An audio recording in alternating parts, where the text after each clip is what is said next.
Nah, jenis makanan yang paling baik untuk mengawali makanan pengganti ASI, yaitu sayuran yang dicincang, ditumbuk, misalnya wortel itu mengandung zat besi, labu, kentang, ubi, brokoli. Itu harus dikenalkan lebih awal kepada bayi-bayi.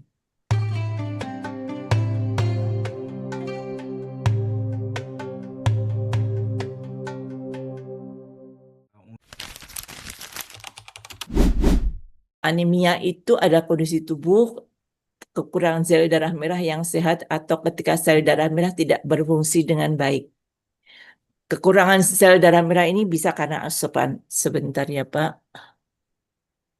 Nah, ini sel darah merah pada kondisi normal, itu sel darah merah, sel darah putih, dan platelet-platelet itu trombosit. Dan perbedaan sel darah normal dan pada anemi itu terlihat seperti ini. Jadi sel darah merah cukup, kemudian pada anemia sel darah merahnya kurang. Nah, anemia ini merupakan gangguan darah atau kelainan hematologi pada yang saya tekuni yang terjadi ketika kadar hemoglobinnya, bukan sel darah merahnya sendiri, tapi kadar hemoglobin baik utama maupun sel darah merah yang mengikat oksigen di bawah normal. Jadi kekurangan hemoglobin yang di bawah normal ini kita sebutkan anemia. Nah, anemia ini dapat terjadi sementara atau dalam jangka panjang dengan tingkat keparahan yang bisa ringan sampai berat. Kalau yang ringan kita tidak bisa tahu, tapi biasanya baru disadari sesudah itu sampai pada kondisi yang cukup berat. Nah, anemia terjadi karena kekurangan sel darah merah sehat atau hemoglobin. Akibatnya sel darah ini tidak dapat cukup mendapatkan oksigen, tidak berfungsi secara normal. Ini kita sebutkan dengan hipoksemia. Hipoksemia adalah kekurangan oksigen karena pada darah tersebut. Dan anemia ini terjadi akibat 3 kondisi yang berikut. Nah, produksi sel darah yang memang kurang, ini karena sumsum tulangnya agak terganggu. Kehilangan darah secara berlebihan mungkin pada wanita-wanita pada usia yang pada masa subur itu mengalami menstruasi.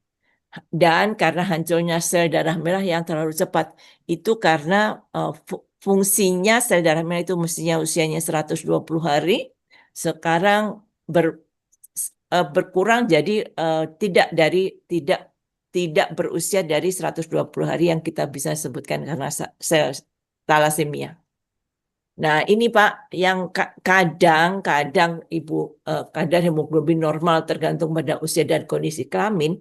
Ini pada anak-anak, ibu hamil, laki-laki dan perempuan itu agak berbeda, tetapi tidak berbeda jauh. Nah, yang terjadi pada kadar kekurangan zat besi ini kadang kita baru sadari kalau sudah terjadi anemi. Pada stadium pertama, kekurangan zat besi ini disebutkan sebagai stadium depresi, yaitu kadar besi, serum, maupun kadar hemoglobin masih normal. Tetapi kekurangan zat besi ini ada di deponya. Jadi tubuh kita ini Allah telah memberikan kepada kita bahwa mulai awal kekurangan hanya di gudangnya saja. Nah, yang stadium 2 apabila persediaan besi ini hampir habis, kadar besi di dalam serum mulai turun, tapi kadar hemoglobin masih normal. Sehingga ini kita sebutkan stadium defisiensi besi. Kalau depresi besi itu hanya gudangnya, kalau defisiensi besi itu di dalam serumnya sudah kekurangan zat besinya, tetapi sel darah merahnya masih normal. Itulah kuasa Allah sehingga kita masih terpenuhi walaupun di dalam gudangnya dan di dalam serumnya sendiri sudah berkurang. Nah, yang kita sebutkan anemia defisiensi besi itu adalah stadium yang ditandai dengan penurunan kadar hemoglobinnya. Ini nilainya MCV, MCH, MCHC itu di samping penurunan kadar ferritin di dalam besi. Jadi ini sudah namanya anemia defisiensi besi. Ini yang baru disadari dan depresi dan defisiensi besi ini kadang belum disadari. Baru kita sadar pucat terlihatnya ada anemia defisiensi besi. Nah, penyebabnya, nah ini yang kadang-kadang terjadi pada ibu-ibu yang kurang tahu tentang persediaan besi yang kurang karena berat badan lahir rendah dan lahir kembar. Seperti Ibu Novia tadi cukup Ibu karena di bawah 2,5 kilogram pada usia kehamilan tertentu itu sudah cukup baik. Jadi sudah cukup baik. Nah, pada umur antara 1-2 tahun masukkan intake besi yang kurang. Nah, ini yang tidak mendapatkan makanan yang tumbuh karena hanya minum ASI, bukan susu ini, ASI, Pak. Jadi hanya minum ASI saja, tetapi tidak di tidak diketahui bahwa zat tersebut adalah kekurangan zat besi. Karena kemudian meningkatnya karena kebutuhannya meningkat karena adanya infeksi, kemudian adanya gangguan penyerapan, malabsorpsi itu gangguan penyerapan, atau kehilangan yang berlebihan karena perdarahan. Ini biasanya karena infeksi parasit atau divertikel. Divertikel ini adanya polip-polip di dalam usus. Nah, pada anak usia 2-5 tahun, masukan besi ini kurang karena jenis makanan kurang mengandung besi, karena kebutuhannya karena infeksi juga meningkat, kemudian kehilangan yang berlebihan karena infeksi parasit atau divertikel.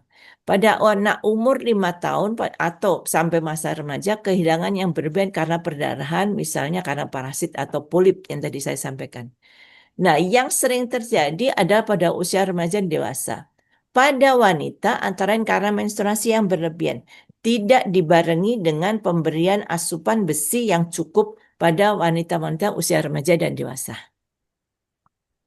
Nah, ini kemungkinan sebabnya sekarang saya tidak akan membahas tentang talasemi atau non-defisiensi besi. Yang kita akan bahas adalah defisiensi zat gizi.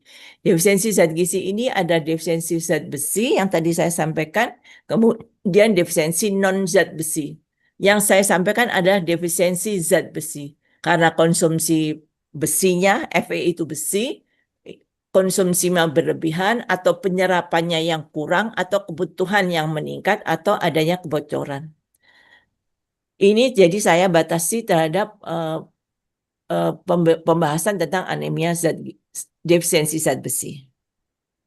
Nah, anemia defisiensi zat besi ini karena kebutuhan zat besi dalam tubuh karena pembentukannya yang berlebihan, pertumbuhannya, bekerjanya zat macam-macam enzim, atau meningkatkan ketahanan terhadap infeksi, kemampuan usus untuk menetralisir zat toksin, atau kemampuan belajar. Sehingga ini anemia defisiensi ini kegunaannya ada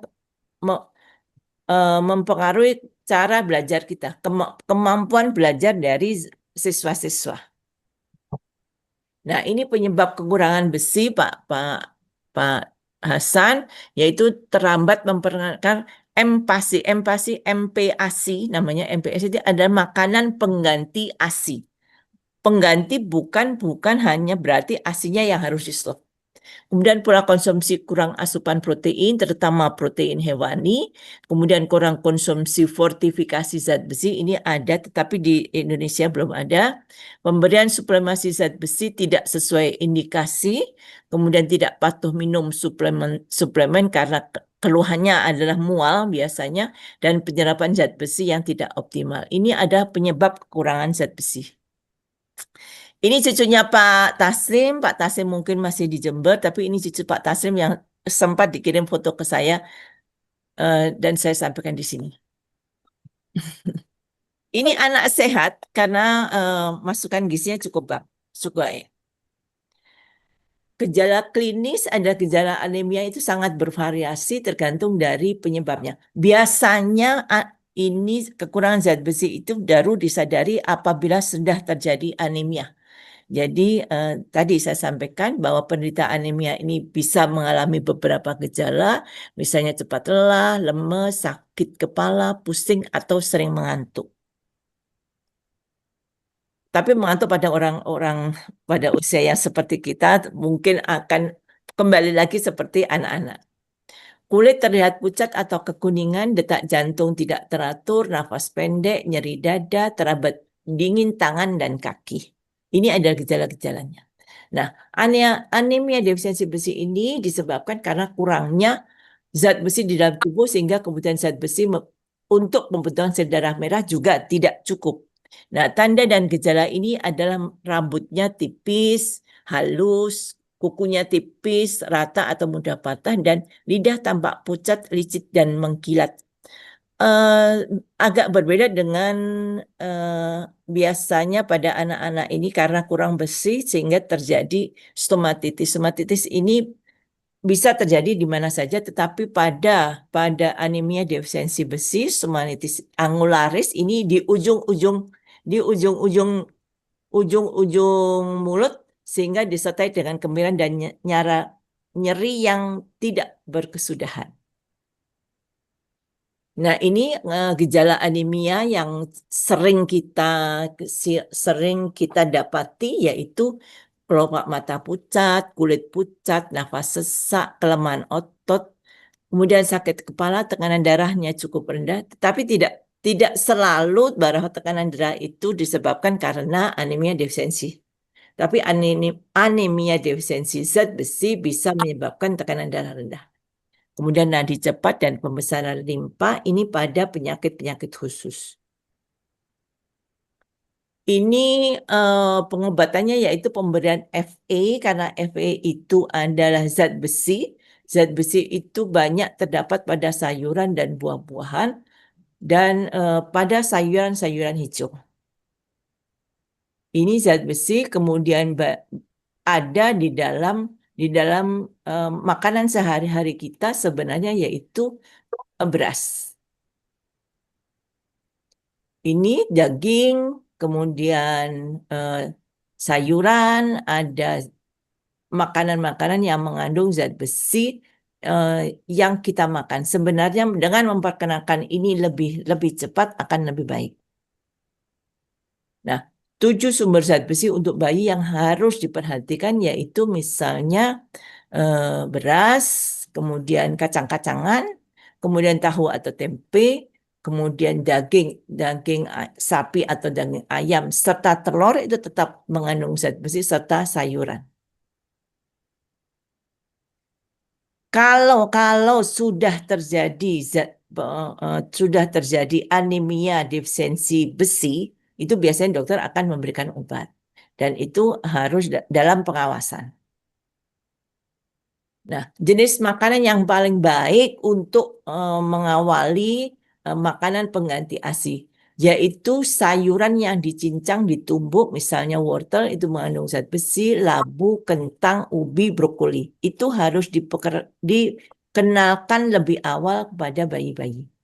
Kemudian buah tumbuk seperti apel, pir, pisang, pepaya, atau alpukat.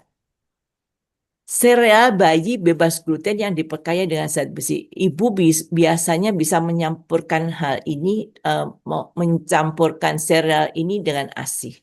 Atau kita buat bubur susu, jadi bubur yang kita tambahkan susu atau biskuit yang dihaluskan. Nah, ini berbagi pilihan untuk makanan bayi 6 bulan. Jadi sebenarnya ASI sampai 2 tahun itu, jadi seperti yang ada di Al-Quran, itu bukan murni hanya ASI saja. Sesudah 6 bulan boleh kita berikan makanan pengganti ASI, jadi ASInya tidak seluruh waktu diberikan ASI, tetapi ada pada jam-jam tertentu kita berikan makanan pengganti ASI.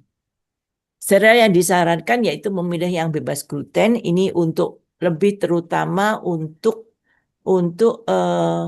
orang-orang yang memang mempunyai alergi terhadap gluten.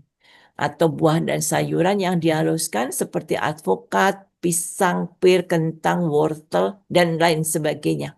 Itu buah dan sayuran yang harus dihaluskan karena sesuai dengan usianya.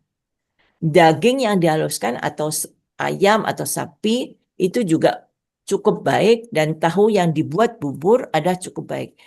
Akan lebih baik kalau itu ada tahu yang tidak tidak memperkenalkan pengawet. Jadi tahu yang dibuat mungkin tahu tahu susu namanya, tapi bukan bukan berarti bahwa tahu itu dari susu, tetapi tahu itu dibuat tanpa pengawet sehingga tahannya 1-2 hari saja. Nah, ini jadi waspadai anemia defisiensi besi demi generasi yang sehat dan maju. Dan mudah-mudahan ini diawali dari memperkenalkan makanan pengganti ASI pada usia 6 bulan. Harus ada makanan pengganti ASI. Cegah anemia defisiensi besi dan memenuhi nutrisi lintas generasi. Jadi kebutuhan zat besi ini tidak hanya pada bayi yang baru lahir, tetapi sepanjang usia itu membutuhkan zat besi. Terima kasih. Ini cucunya Pak Taslim ini sudah besar sekali, 45 tahun. Ini 45 tahun yang lalu. Terima kasih atas perhatian Ibu semua dan mudah-mudahan yang kalau usia-usia saya mau waktunya punya cucu dan mudah-mudahan bisa memberikan nasihat tentang pemberian makanan pengganti ASI segera diberikan pada usia lebih 6 bulan.